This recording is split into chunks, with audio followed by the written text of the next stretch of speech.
بسم اللہ الرحمن الرحیم۔ السلام علیکم ورحمۃ اللہ وبرکاتہ۔ ناظرین محترم، امیر آدمی خمیرے کا استعمال کرتے ہیں۔ آج میں غریبوں کا خمیرہ آپ کو بتاؤں گا، وہ ہے گندم اور دھنیا خشک۔ آپ دھنیا خشک لے لیں 1 کلو، اسے اچھی طرح صاف کر لیں، مٹی تنکے وغیرہ نکال لیں۔ اسی طرح اچھی قسم کی گندم لے لیں اور گندم کو بھی آپ صاف کر لیں اور اس کو بھی الگ آپ بھون لیں۔ آپ بھوننے کے بعد ان دونوں چیزوں کی آپ پسائی کر لیں۔ اس میں آپ نے آدھا کلو خشخاش، اور خشخاش اس کو آپ نے بھوننا نہیں ہے، کچی حالت کے اندر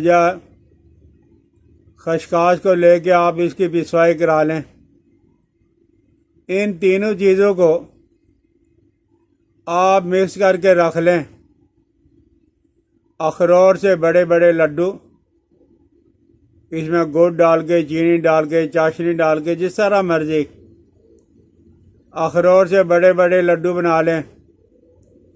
روزانہ صبح کے وقت ہے، آپ 1 لڈو کھا لیا کرو گے تو انشاءاللہ العزیز یہ غریبوں کا جو خمیرہ آپ کے پاس آ گیا ہے۔ آپ کو پتہ ہے کہ یہ خشک دھنیا اور بھوننے کے بعد ہے، یہ دل اور دماغ کی طاقت کے لیے بہت زبردست آپ کے پاس فارمولہ آ جائے گا کہ دل اور دماغ کو طاقت بخشتا ہے اور یہ نیند بھی لاتا ہے، قابض بھی ہے، ہلکا سا بھوک لگاتا ہے۔ پیاز اگر کسی نے کھا لیا اور اس کے منہ سے بدبو نہیں جاتی، آپ دھنیا خشک لے کے چبا لیں، پیاز کی جب وہ بو ختم ہو جائے گی، دماغ کی خشکی کو ختم کرتا ہے، اعضاء میں بھی بہت زیادہ مفید ہے اور تبخیر معدہ میں بہت زیادہ کام کرتا ہے، بہت زیادہ مفید ہے۔ گندم سب اناجوں سے بہتر ہے، بھنی ہوئی گندم میں طاقت بہت زیادہ آ جاتی ہے۔ اس میں تھوڑا سا گڑ ملا کر لینا چاہیے، اگر شوگر نہ ہو، اگر شوگر ہو تو گڑ نہ ملائیں۔ گندم کا دلیا بھی آپ کو پتہ ہے کہ بہت زیادہ جلدی ہضم ہو جاتا ہے اور طاقت والا بھی ہے۔ گندم تمام جسم کے لیے طاقتور ہے۔ یوں کہہ لیجئے، ہم دوا اور ہم غذا، مزیدار مقوی دماغ۔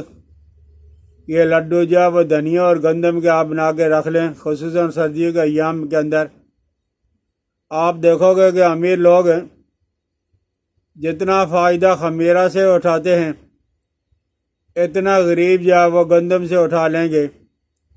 اور اسی طرح گندم وہ اچھی قسم کی ہو، صاف ستھری کر کے آپ اسے بھونیں۔ یہ سرخ ہو کر جب سیاہی مائل ہونے لگے، یعنی سرخی اس کی ختم ہو جائے، سیاہی مائل ہونا شروع ہو گئی، آپ اتار کے رکھ لیں۔ اتار کے رکھنے کے بعد آپ اسے گرائنڈر کر کے رکھ لیں۔ جو لوگ کافی پینا پسند کرتے ہیں، آپ ذرا اس گندم کی کافی کو تو استعمال کر کے دیکھ لیں۔ کیتلی کے اندر، برتن کے اندر، پتیلی کے اندر پانی کو ابال کر مناسب مقدار کے اندر گندم آپ نے جو جلائی ہے، سرخی ہوئی ہے، آپ اسے ڈال کے تھوڑی دیر کے لیے دم دے دیں، اور دم دینے کے بعد آپ چینی، شہد، گڑ، مصری جو مرضی ڈال کے آپ ذرا استعمال تو کر کے دیکھ لیں۔ انشاءاللہ لذیذ ہے، کافی جیسا مزہ بھی ہوگا اور کافی جیسی طاقت بھی ہوگی۔